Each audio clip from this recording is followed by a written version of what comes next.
Welcome students, Standard 9th, Chapter 4, Part 1, Memory, Storage Devices and Data Representation.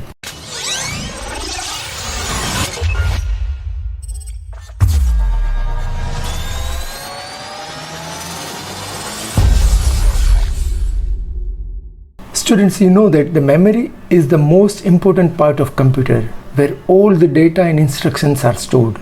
And without memory, we cannot work with computer. Because computer needs to remember so many instructions, so it is very important that where to store those information and those instructions. So we need proper computer memory where certain data are stored properly. As for human being, brain is very important. If we say that this person doesn't have brain, that means he doesn't have memory. So if there is no brain, the person is considered as mad. Similarly, if there is no memory in computer, computer is useless. So we need computer memory. A computer deals with many different types of memory. There are many different types of memory, but the two major types of computer memory are primary memory and secondary memory. Primary memory is also known as main memory, and secondary memory is also known as auxiliary memory. All the information of computer is stored in the form of binary digits, that is 0 and 1. You must be knowing it. In your computer or in your mobile, if you have a document, a spreadsheet file, a presentation slide, song, video, movie, animation, anything is stored in your computer or in your mobile is in form of binary digits. Whether it may be any kind of data, but ultimately they are stored in computer in the form of 0 and 1.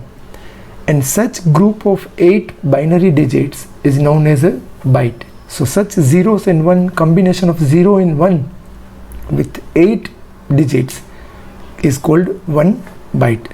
And the storage capacity of computer is always measured in bytes. So now let us see the different units of storage capacity. 1 bit, as you know, is either 0 or 1, that is a single binary digit. 8 bits together makes 1 byte. 2 raised to 10 bytes, that is 1024 bytes, is equal to 1 kilobyte. So 1 kilo is 1024. 2 raised to 20 bytes, that is 1024 kilobytes, is equal to 1 megabyte. 2 raised to 30 bytes, that is 1024 megabytes, is equal to 1 gigabyte. 2 raised to 40 bytes, that is 1024 gigabytes, makes 1 terabyte. And finally 2 raised to 50 bytes, that is 1024 terabytes, is equal to 1 petabytes. So these are the different units and the measure of computer storage. Now let us understand the primary memory. Primary memory is also known as main memory, and computer processor stores data in it for quick access. Quick access means as and when it is required, directly that memory is available and information is read from that. So it is made of many cells and they are identified by the number called cell address. We don't need to remember that cell address, that is remembered by CPU or the computer. The data in primary memory is stored and retrieved randomly, and that is why it is known as random access memory. So it doesn't matter where your data is stored in that memory. Whenever we require particular information, computer directly refers to that memory location and reads the data or writes the data. So that is why it is called random access memory. It doesn't require time to search for that memory. It can directly locate that data. So there are other access methods like sequential, where from first, second, third sequential manner it will search for the information, which is time consuming. There is another method called LIFO, that is last in first out. Last in first out is the information which is stored last can be retrieved first. And another method, that is FIFO method, that is first in first out, which in normally anywhere in the wherever there is a queue, we follow FIFO method, first in first out. Whoever is in the first in the line will be served first. So that is first in first out FIFO, and last in first out LIFO method, and sequential method. But primary memory follows random access, so randomly it can be accessed. It doesn't require sequential, LIFO or FIFO. RAM is also volatile memory. So volatile means it is not permanent memory. So data stored in random access memory is lost once computer is switched off. So once you start computer, random access memory or RAM will be start getting filled by some memory, and once we switch off the computer, everything from the memory, that is random access memory, is cleared off.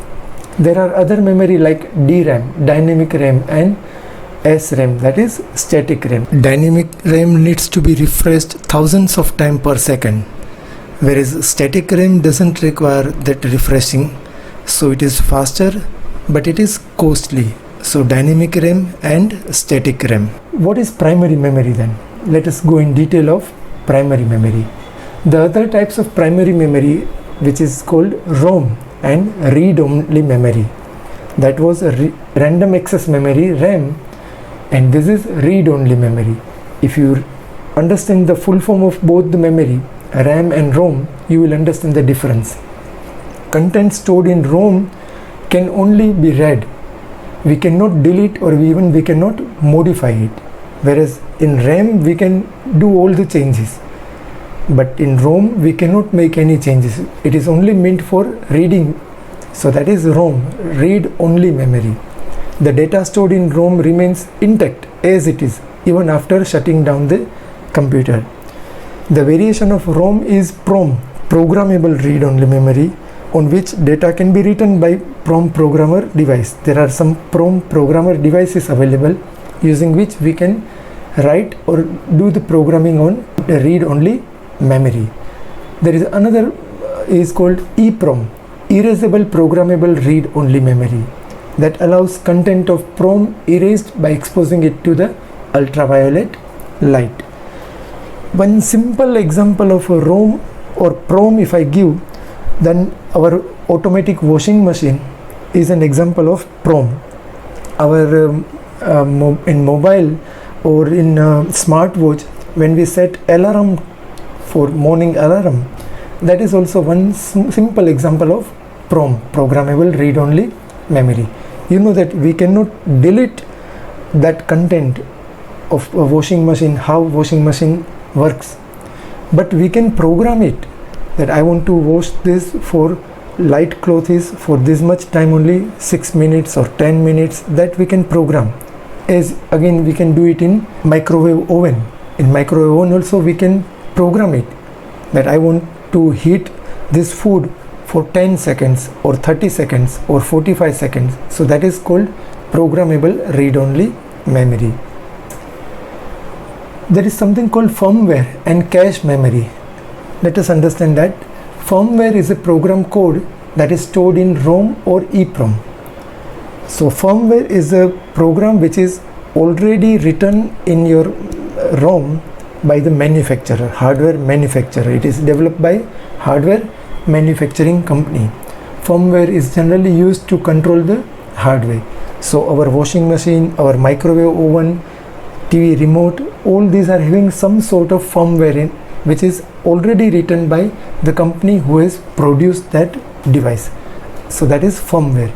Mostly users are not allowed to make changes in the firmware except some simple changes like changing the time duration and other things. Otherwise most of the automatic devices comes with now firmware. Cache memory is a totally different thing. Cache memory is a high speed memory within CPU. The main purpose of cache memory is to increase the speed of computer. So cache memory, the content stored in cache memory can be very quickly accessed by CPU, and CPU doesn't need to even communicate with the normal memory and can directly read the information from cache memory. So more the cache memory, faster the performance of computer. So for carrying out any process, computer processor first checks whether the cache memory is containing this information or not. If it is not there, then it will look for the other memory devices. One simple example of advantage of cache memory I'll explain. When you start your computer and for the first time you start Microsoft Word, observe how much time it takes. It might take 6 or 7 seconds to start Microsoft Word. Immediately close Microsoft Word and then again restart the Microsoft Word. But now you will observe that the second time when you start Microsoft Word, it takes quite less time compared to the first time. The reason is certain information which is required to start Microsoft Word program is already there in the cache memory. So computers or CPU reads that memory from cache memory, reads that information from cache memory and then makes it available to the user. So that is the advantage of cache memory. Very quickly we will see the difference between the two primary memory, that is RAM and ROM. RAM is random access memory, ROM is read-only memory. RAM supports reading and writing operation into the computer, whereas ROM supports only read operation. Data and instructions are stored into it, that is into random access memory during the operation, whereas instructions are stored in ROM during manufacturing and cannot be modified. So RAM is volatile memory. Once we switch off computer, the information in it will be removed or cleared off, whereas ROM is a permanent memory. Even if we switch off our computer, the information stored in ROM will remain as it is. So that is RAM and ROM. These are the primary memory. What is secondary memory? Primary memory has a limited storage capacity and it is very expensive. You know that when you purchase mobile, you will have 4 GB RAM, not 128 GB RAM, but you will have a storage capacity as 128 GB or 256 GB or 64 GB or so on. So 4 GB RAM, that is primary memory. So primary memory is very expensive.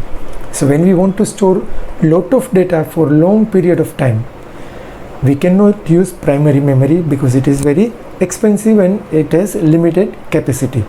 So we need to find out another alternative, and that is secondary memory. You all are familiar with most of the secondary storage devices. So the popular storage devices are hard disk, which is in the CPU of computer, CD, compact disk, DVD, pen drive, memory card, and even Blu-ray disc. So all these are secondary storage devices. Secondary memory is not directly accessible to the computer processor and it requires some sort of input-output channel. So it needs to be connected to the computer through some input-output channel. Secondary memory is also known as auxiliary memory or auxiliary storage. So that is secondary memory. Most popular secondary memory is pen drive, we have been using it, and hard disk, which we connect to computer as an external, or there is a hard disk inside the CPU also. This is the chart of computer memory. Main computer memory, there are basically two types of computer memory, primary memory and secondary memory. Primary memory, again there are two types of primary memory, RAM and ROM. RAM, again there are two types of RAM, SRAM, that is static RAM, and DRAM, that is dynamic RAM. ROM, there are three types of ROM: programmable read-only memory, erasable programmable read-only memory, and electrically erasable programmable read-only memory, which is very useful in manufacturing pen drive. Secondary memory, we have hard disk, CD, DVD, pen drive, memory card, Blu-ray disc, etc. So this is about computer memory. Second part, we will be discussing about binary number system, how we can convert binary number into decimal number system and decimal number into binary number system. Till then, stay safe and keep watching the channel. Thank you very much.